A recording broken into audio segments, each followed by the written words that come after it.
Thank you for joining today's webcast on state and federal legislation impacting public pensions. My name is Hank Kim, and I'm the Executive Director and Counsel for the National Conference on Public Employee Retirement Systems. Today's program is part of our Center for Online Learning, which provides remote continuing education to public pension trustees, staff, and other fiduciaries and stakeholders. Today, we will first review state and federal legislation from 2018 that impact public pensions. And then we will take our eyes to our crystal ball to see what we might expect for the balance of 2018 and the first half of 2019. Joining me today is our regular contributor, Tony Rhoda. Welcome, Tony. Thank you. Partner at the law and lobbying firm of Williams & Jensen. And also joining us is Bridget Early. Hello, Bridget, who is the new Executive Director of the National Public Pension Coalition, who replaced Bailey Childers earlier this year. Today's format will be a moderated conversation with our two panelists covering select federal and state issues and developments. We will encourage audience participation. Please submit questions by sending an email to amanda@ncpers.org. However, to ensure that we can cover all our topics, we will hold your questions till the last part of the program. We have a lot to cover, so we're going to get right to it. And Tony, I want to start with you. Tell us a little bit about the Public Employee Pension Transparency Act. Give us a little history of that legislation and where we are currently in 2018. Sure, happy to do it. Happy to be here with you, Hank, and Bridget. Welcome. Thank you. PEPTA, as a shorthand of that legislation, was just reintroduced in the House as H.R. 6290. The legislation has been around since 2010. Introduced in the House consistently by the same member, Devin Nunes, a Republican from California, who's on the Ways and Means Committee, a senior member of the Ways and Means Committee now. It has been intermittently introduced in the Senate, starting with Senator Burr of North Carolina, and then Senator Hatch, the chairman of the Senate Finance Committee, has taken an interest in it in recent Congresses. So what would PEPTA do? For the first time in history, if it was enacted, state and local governmental pension plans would have to report to the U.S. Treasury Department on their funded status, but not just on their funded status. There are 9 separate reporting requirements, including a 60-year cash flow projection and a plan to eliminate, an explanation of a plan to eliminate any unfunded liability. That is the first thing PEPTA would do, is require all that reporting from every state and local plan, from the largest to the smallest. Then, unless you do each of these things, which I'm going to list, you will have to file a supplemental report. And these items are using fair market value to value your assets, use a Treasury spot yield curve rate to as your discount rate, your assumed rate of return. I went on the Treasury website and actually signed up to receive these each day. And I can tell you that the highest on the 30-year bond yesterday is 2.99%. So I don't know of any public plan out there that is using that discount rate for their assumed rate of return. Also, you would have to use that same Treasury rate and the unit credit method to value your accrued liabilities. So unless you're doing each of those things, you're going to have to file a supplemental report. And the supplemental report is going to require you to recalculate your funded status based on that Treasury spot yield curve rate, which yesterday was 2.99%. That is going to make every public plan in the country look horribly funded. And it's simply an on-paper exercise. There's more seriousness, I think, to PEPTA in this Congress. If you look at the redraft of the bill, it's gone from 19 pages to 11 pages. So, and they've lost the findings, so they've dropped that part of the legislation. But they've also fine-tuned the language. Mm-hmm. So it does concern me. I think that exercise shows a real seriousness of effort. And we're going to talk a little bit later about potential vehicles. PEPTA certainly would not travel on its own through the House and Senate. But with Congressman Nunes being a senior member of the committee that writes tax law, this would be an amendment to the federal tax code, and a member who has very good friends in the White House, we have to take this very seriously. Okay. All right. Thank you, Tony, for that update. All right, Bridget, let me turn to you. So give us a quick update on sort of the activities at the state level relative to public pensions for the first 6 months of this year. Great, thank you. So luckily, we're sort of out of the state legislative session cycle. A lot of folks are getting ready for the midterm elections, and so nobody wants to be on the hook for any bad legislation, especially when it comes to pensions this close to having to ask people to vote for them. Right. And I would say that overall, 2018 was a pretty good year for public pension, both proactively and staving off a few attacks this year. To start, in Colorado, SB 200 was signed in May by the governor. It was a pretty quick-moving bill that, you know, a lot of folks compromised on various pieces. In addition to increasing the retirement age and implementing a COLA freeze, it does guarantee that the state will contribute $225 million annually to PARA, which we believe to be a success. Anytime we can have states, you know, promise to fund, is always a great thing for us. In Kentucky, the Governor Bevin moved a pension bill by attaching it to a waste management piece of legislation, which would move all new teachers into a cash balance plan. This was in spite of the data coming back from the previous law that had been put into place that moved other public employees into cash balance plans and showed that that wasn't the financially sound thing for Kentucky to do. He did it anyways. Parts of the Kentucky Public Pension Coalition actually came together. The Kentucky Education Association and the FOP with the Attorney General Andy Beshear came together and sued the governor on the bill. And 2 weeks ago, we received a ruling that that the bill was passed unconstitutionally. So we're awaiting what Governor Bevin's next move will be, but right now that's a victory for us that we were able to, you know, call him out on the unconstitutionality of the passage of the bill. Any word from the Kentucky Coalition as to what their feelings are relative to the governor, whether he's going to appeal or maybe move something else in 2019, or what's their sense at this point? Currently, his two options for this year would be the appeal, in which he has 30 days from the ruling, so he still has another about 2 weeks left on his clock, in which he probably strategically may run out that clock to hopefully see some adjustments to the Kentucky Supreme Court that would possibly move more so in his favor. Moving this to 2019 again becomes tricky because that is an election year for him. He's not up for re-election in November. He's one of the odd term governor mansions that are up for election. So if he doesn't want to move it to 2019 and the appeal comes back and he loses the appeal, he does have the option for a special session, but the special session would be very difficult to try to move something because you really have to have your vote shored up. So, you know, we're putting that still in the win column right now. Good. And then in two places that I don't think you would think we would have victories, we had victories, New Hampshire and Oklahoma. Here, our coalitions were able to begin a conversation around COLA, and we ended up winning one-time stipends for retirees in both states. So those retirees who have been impacted by inflation and the increased cost of living will be able to see some extra income in the next few months. So. Great. All right, so thanks for that state update.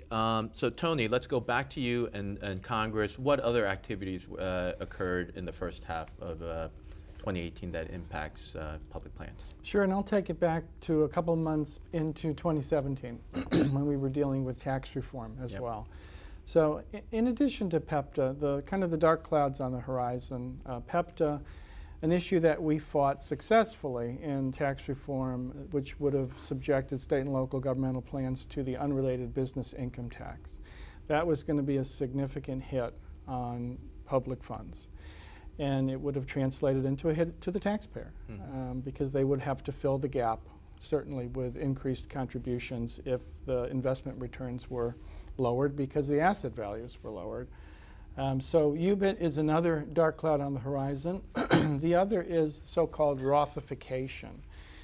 And what that means is it would require the Roth method of funding a defined contribution plan is that the dollars go in post-tax, but then at distribution they are tax-free. And Congress has played with this idea over the years, and in essence, if you impose a Roth mandate or a partial Roth mandate, what you're doing is you're fast-forwarding the taxation into the budget window. So again, on paper, this looks like a great exercise, and you're increasing revenue in the short term. There were notions about Rothification. There were members who were discussing it, including Chairman Hatch of the Senate Finance Committee. But that did not come to fruition in the tax bill. So again, though, because of the potential for revenue generation, Rothification is another one of those that we're looking out for. Now the vehicles. So none of these issues will, again, like PEPTA, ride through the Congress separately. And that's not how tax legislation is done, largely. It's done en masse. So what are the vehicles?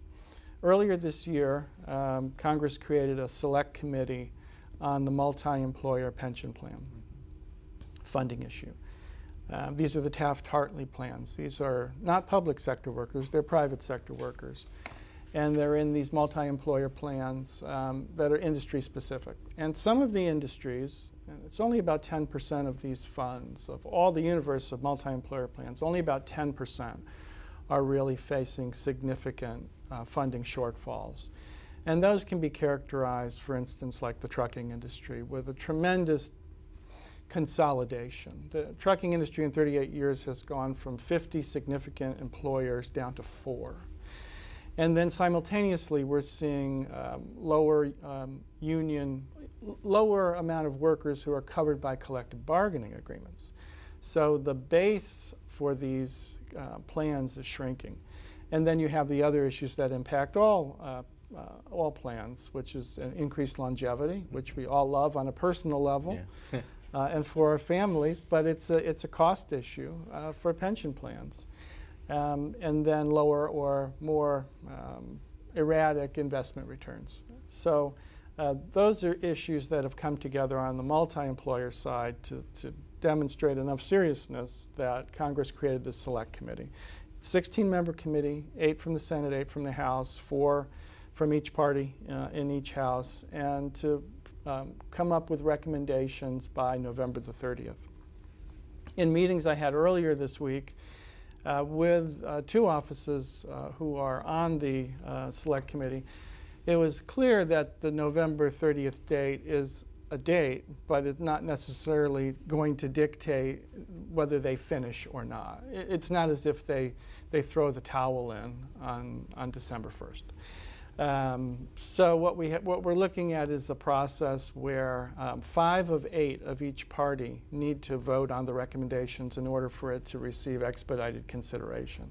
That's one of the vehicles that we're looking at for those 3 dark clouds. So we've been doing meetings, Hank's been in these meetings as well, where we're saying the multi-employer issue is significant enough and big enough. Please do not drag into it issues affecting state and local governmental plans. The other 2 vehicles may merge, actually. One is Senator Hatch's bill, RESA, the Retirement Enhancement Security Act, which is passed out of the Finance Committee on a unanimous vote. And it does a lot on the 401k world. It does not affect public pensions. And it would introduce what are called multiple employee plans, MEPs, and multiple employer plans. So the MEP would be cross industries, so and for smaller employers. So I expect RESA to either move independently or as part of Tax Reform 2. And Tax Reform 2 could be wide open. So those are the three vehicles that we're looking at, and then the three issues that we are concerned about. Okay, great, thank you. So I think that's a good summary of where we've been. Let's take a look at where we might be for the balance of 2018 and 2019. Let's start with the midterms. Bridget, let me start with you. At the state level, what are the midterm elections looking like for state legislatures and the governor's offices? So it's been an interesting primary cycle so far, and we're certainly moving it. I believe there's only a few more states left that need to resolve their primaries. But it has been interesting to see this emergence of I think for one, the educator. In Kentucky, we saw an educator beat the Republican House Majority Leader. Yep. In Missouri, and this was, I believe, a congressional race. No, excuse me, it was a state senate, open state senate seat where another educator won the special election that occurred there, flipping that seat effectively as well. And again, it's about the themes really that are coming up is about the economy. And you see, the sort of energizing around people realizing that they can effectively use this as a tool to advocate for themselves. And I think that's why you're seeing a lot of these, what we saw as such a good year on the legislative side is a lot of these folks that are up for re-election walking away from doing anything that would upset such a strong voting base, and that includes public employees or soon-to-be retirees or current retirees. This is the base that most likely to go vote, and certainly most likely to go pay attention. Yeah, and just jumping on your point about teachers, so it's sort of, I guess, a prelude to the primaries where the teacher strikes or demonstrations earlier in the year, right? In states, I may be getting the states wrong, but I think it was like West Virginia, Kentucky, Oklahoma. I think there's at least one or two others. Two more, Colorado and Arizona. Yeah, right. So not necessarily blue states, very much purple or red states. And they had tremendous support, not only from the public employees, but from the public writ large, right? Exactly. And so, and I think the point that you made, these aren't blue states, these are red, if not purple. And so when the conversation turns to this blue wave, I think what we're really looking at is it's a worker wave. It is about people wanting those in office that are going to advocate for the whole working package, which is not just wages and it's not just health care, but it's retirement security as well. And that workers realize that they deserve all of that, and that these general assemblies and these governors have the power to do something. Yeah. So I don't have the map off the top of my head, but I think it's something to some order of magnitude around, I believe, in terms of sort of statewide trifecta, where one political party has the governorship and both chambers. I believe the Republican Party has around 30 or so trifectas. I think the Democratic Party maybe has like about 6, and then the remaining are split. Any thought, do you think that might move more to a mixed after November, or do you think is it going to flip completely, or how do you think the midterm might turn out? I would have to say that I am pessimistically optimistic. Okay. Right? I've sat through too many elections to really get my hopes up about everything. But even just seeing, before I took this position, I was in Chicago and was in their primary and saw the energy on the ground there. And again, voters using the ballot box as a way to advocate for themselves. I don't think we're going to see all of a sudden 30 states with Democrat trifectas, right? Flipping so many. But I think what we'll see are enough gains to even just drive our capitals into having conversations. To more often than not, the party in charge, and in my opinion, particularly when it's Republican controlled, we don't as labor unions, as workers, have a seat at that table to talk about how these policies impact us, especially when it comes to pensions. That having a bit more balance will be able to help drive better policy that everybody can have a say in. Okay, great. How about you, Tony? At the federal level, the congressional and state or Senate races, what are you seeing? Let's start off with some of the primaries as well. Well, the primaries and the special elections, but I think the special elections, even where Republicans won and covered the retiring or resigning member, right, where they held the seat, the vote was very soft. And then you saw, the major surprise, or, by election day it wasn't much of a surprise, but the Western Pennsylvania district where Connor Lamb won. And that was a seat that Trump had, I think, a double-digit margin. So, I think what we're looking at is a situation where the House could flip. And it's not news for me to say that today, but the magic number is 23 congressional seats. The average for a midterm loss since World War II is 25 seats. Now, there have been instances where a president has held, in fact, increased the number of House seats, but that's only happened twice since World War II.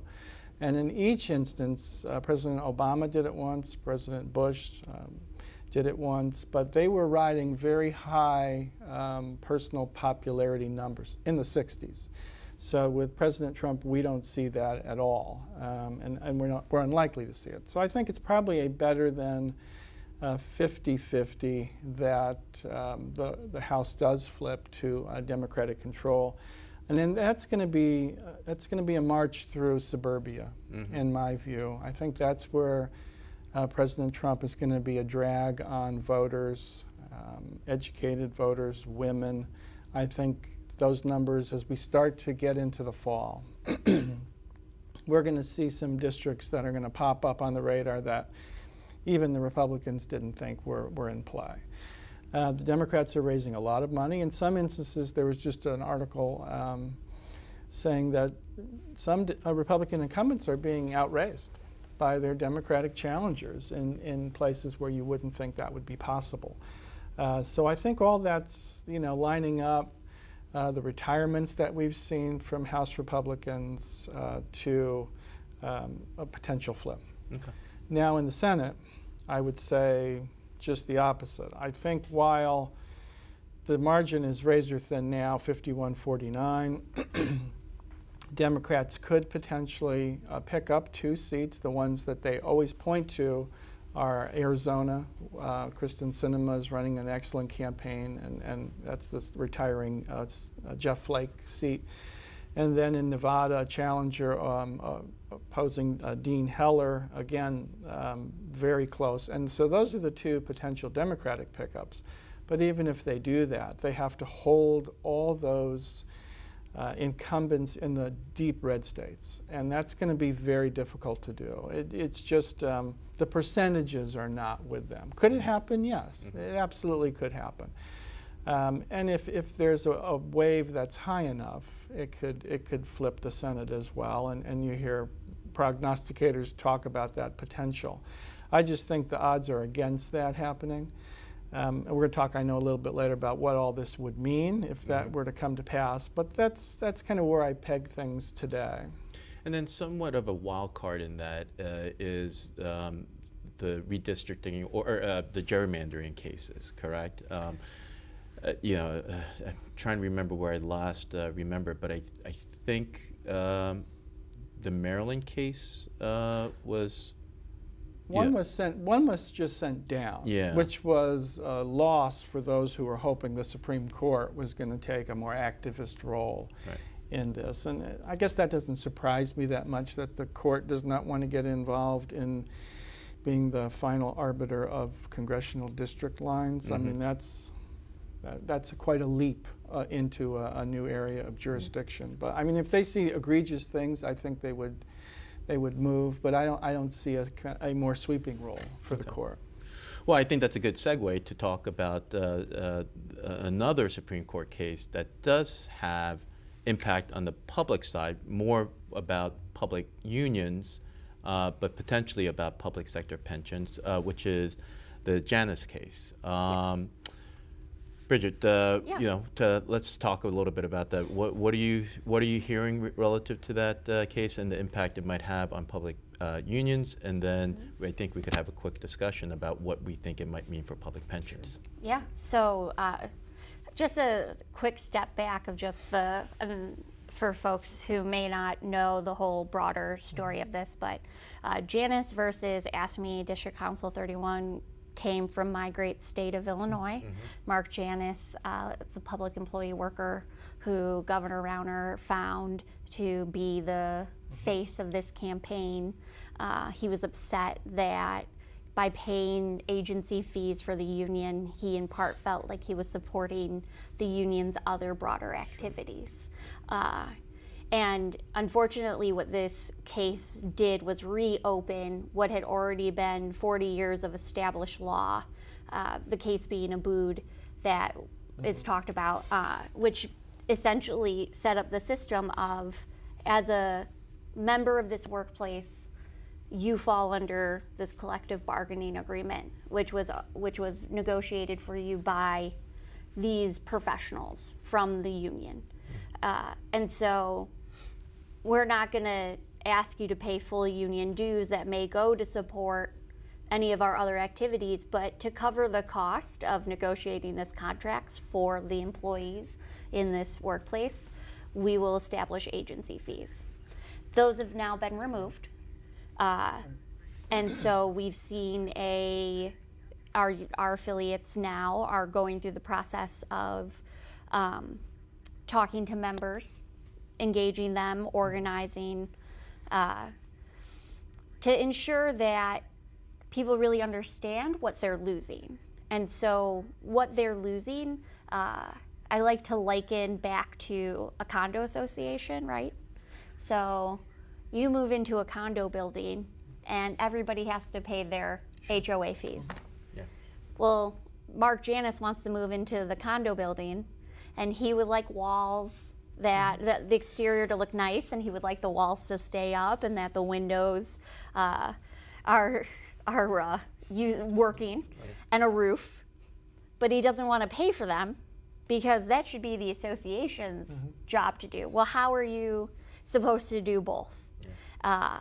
And if it's okay for Mark Janis and 1B to not pay fees, well, why would 1A or any of the other condos take on that responsibility? And so I think in some cases we see workplaces that are galvanized by this. They're not going to just let their whole contract fall apart because of one, say, bad apple.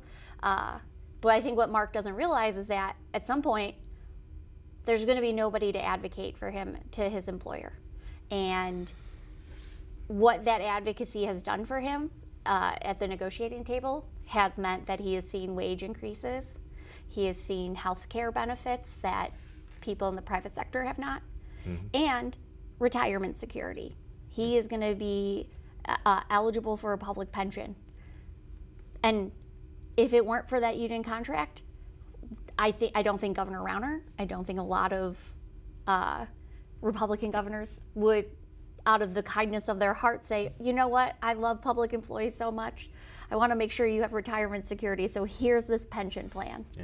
No, that is fought for tooth and nail by the union. And so those are the things that I don't think people who thought that they were getting the short end of the stick by paying agency fees are realizing that they've just put on the chopping block. But to go back to what we just talked about a few minutes ago, we had educator strikes in 5 states that I would never guess we would have educator strikes in.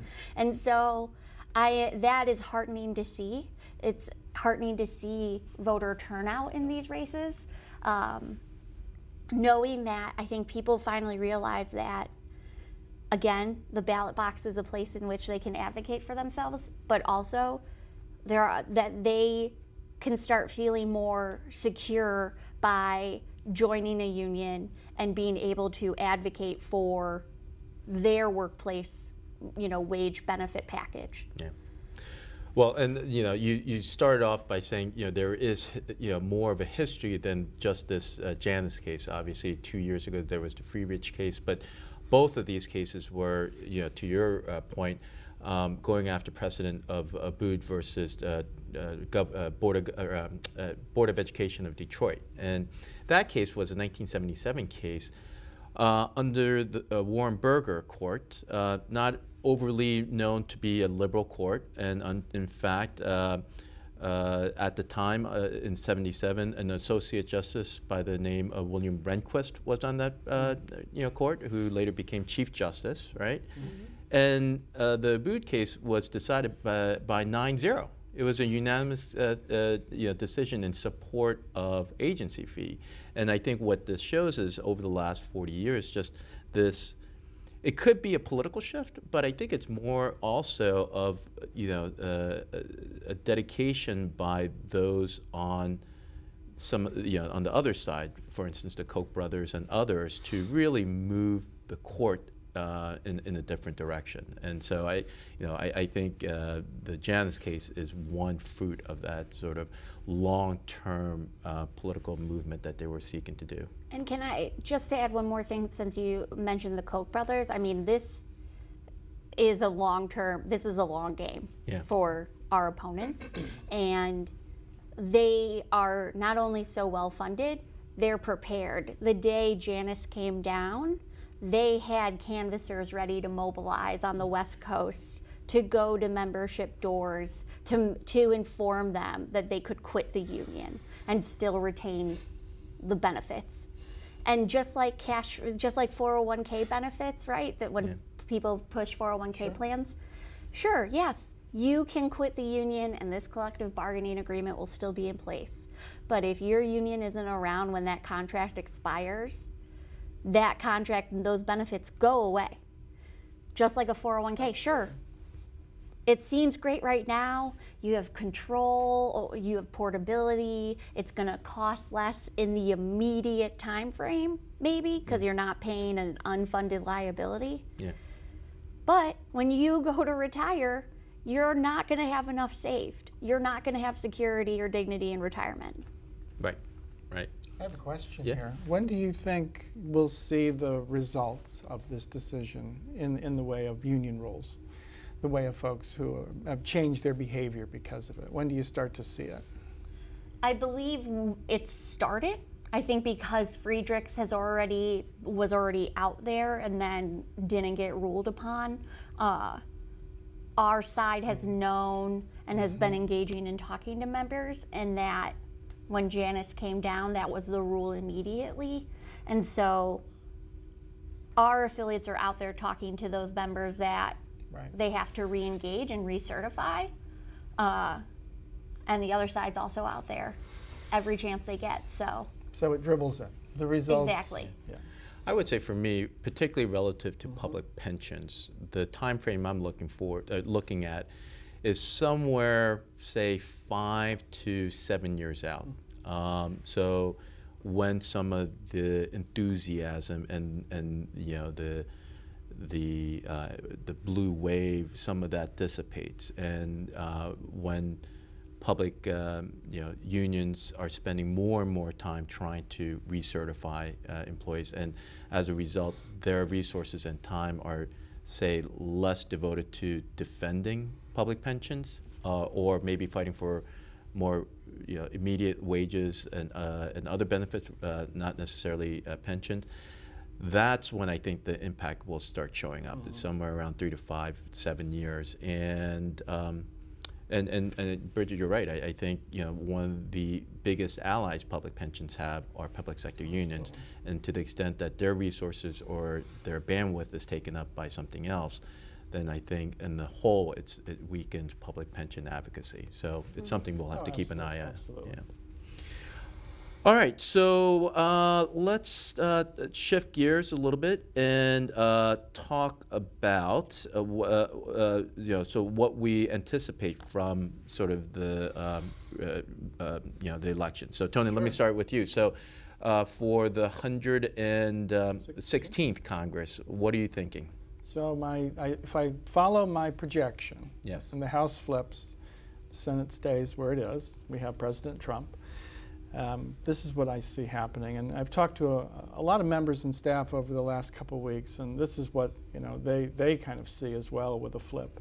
Is first of all, the Democrats in the House, Democratic leadership, puts on the floor very tough votes for Republicans to take. And you don't have, when you're in the minority, of course, in the House, you really have no power. So you get to vote on whatever the majority puts on the floor. And I could see those votes being, say, around DACA, but a rifle shot vote on DACA, not protected by various other immigration issues that you could either hide behind or say you're for this.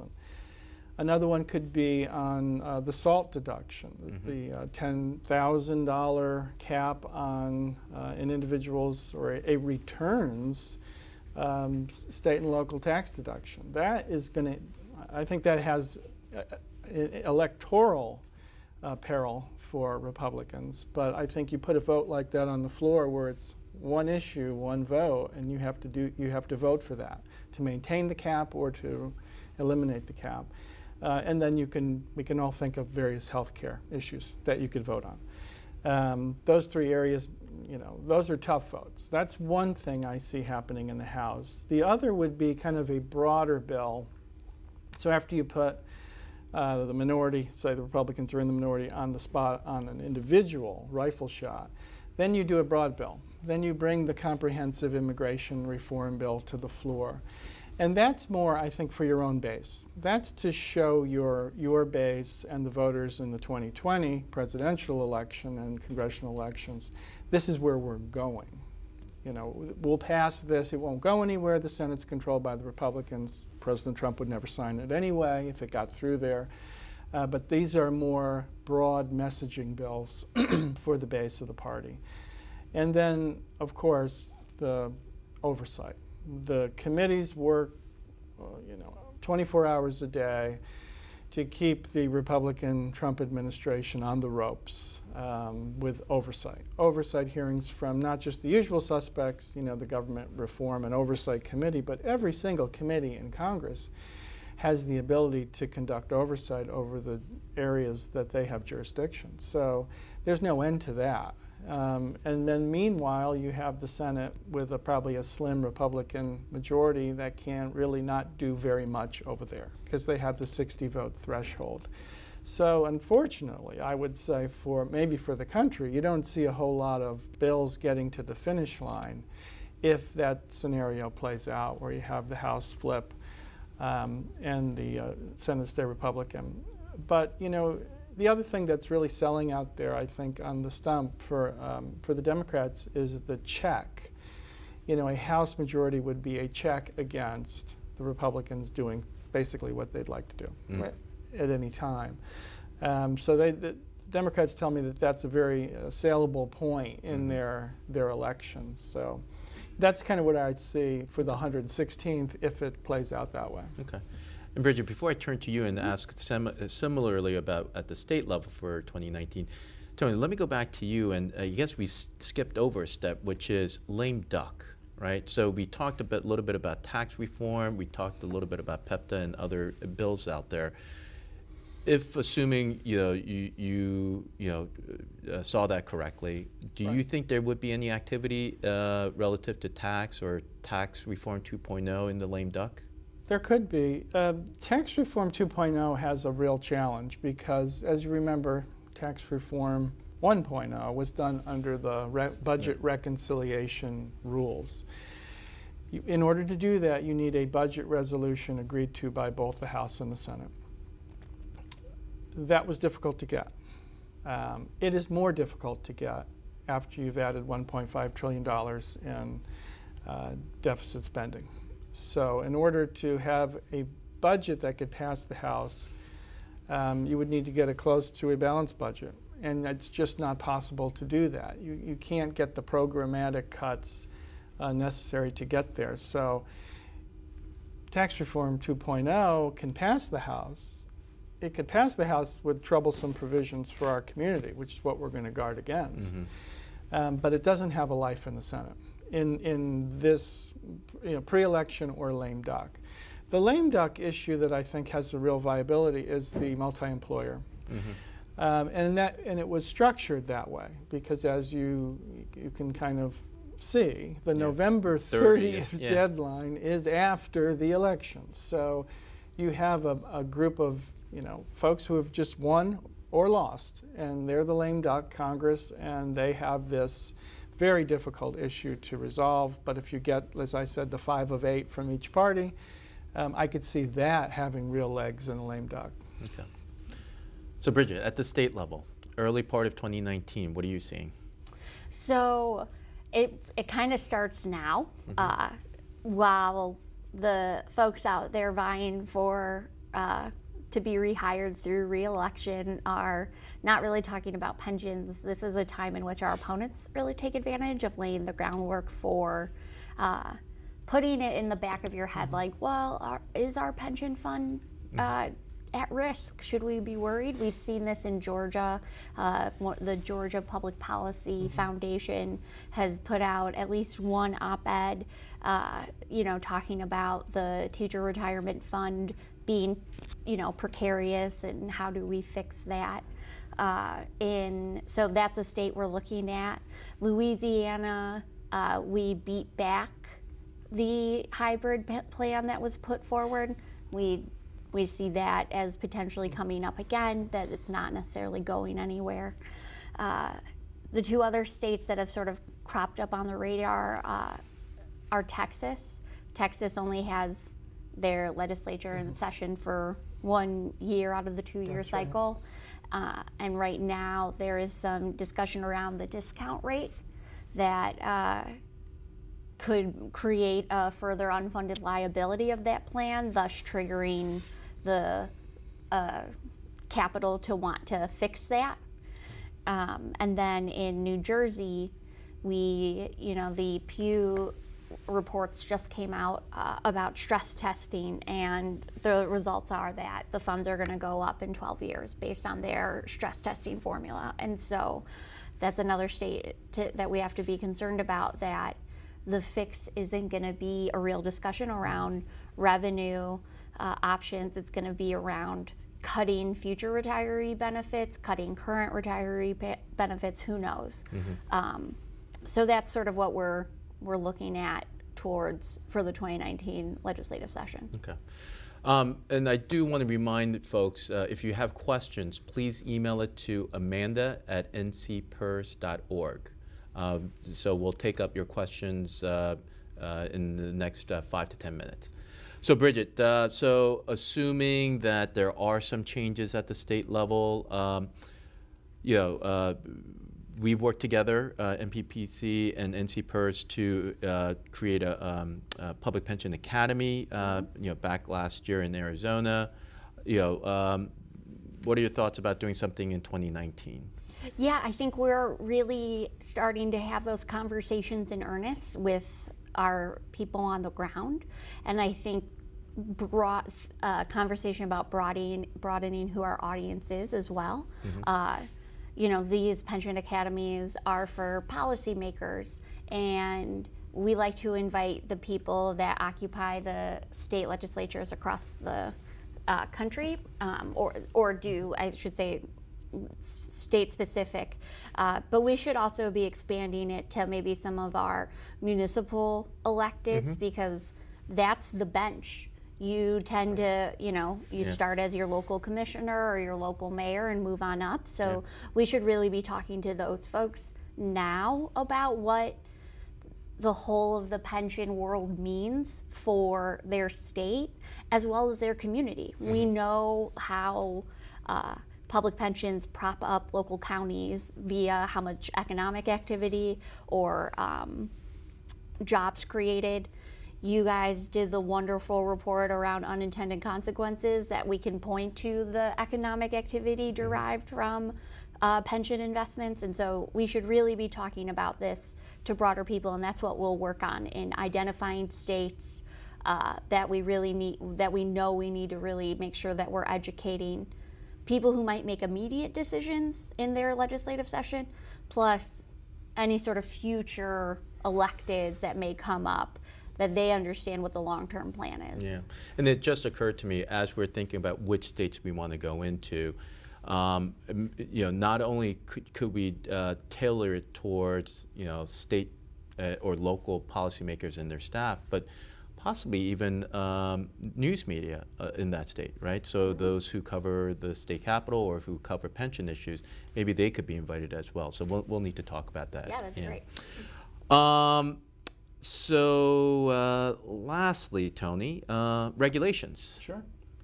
So we are expecting within the next couple of weeks the Treasury and IRS to put out their annual regulatory guidance plan, which has a retirement subset, and we'll see what issues are in there. What we expect to be in there are final rules on the normal retirement age issue, which we have been working on since 2007, as Hank well remembers. In 2007, there were final regulations that would have encompassed state and local plans, and in a very negative way, because it would have said that a years of service or a years of service plus age or combination would not have met what was a plan qualification to have normal retirement age. And over the years, we've battled for delay after delay, and a recognition that this is the way we do it.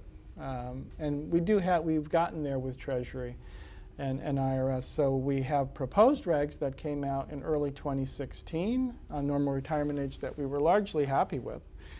And an indication of that is there were very few comment letters written. So that's the first issue. So we look for both in the regulatory guidance plan, the final NRA normal retirement age regulations, and then we hope to see them by the end of the year. And then the other issue that's been simmering is 414D of the Internal Revenue Code, which is the definition of governmental plan, back in November of 2011, now quite a ways back. Treasury, IRS, DOL, and the PBGC put together an advance notice of proposed rulemaking.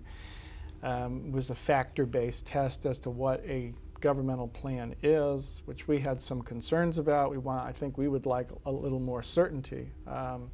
But they put it out there. They received over 2,000 comments, a lot of which were on charter schools and how those employees would be treated if they're part of a plan, a public plan.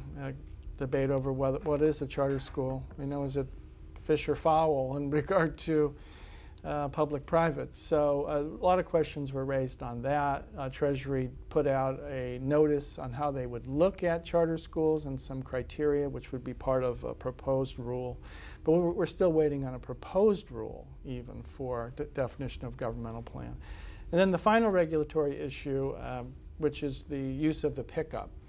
The use of the pickup in a situation where a new plan tier or plan is created, and you want to give legacy plan participants the option or the election to move into the new plan tier or new plan.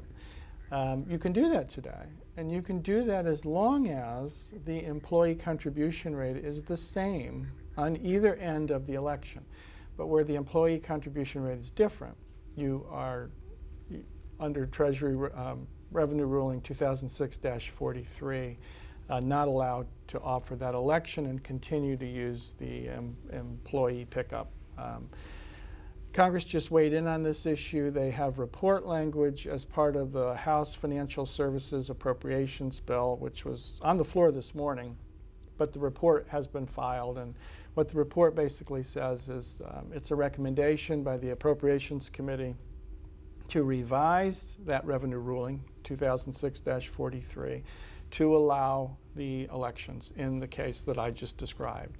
Now, what does that mean? It's non-binding. It's not statutory language. The IRS and Treasury have a long list of items that they have to get through on tax reform. I just put two, ahead of the pickup here even.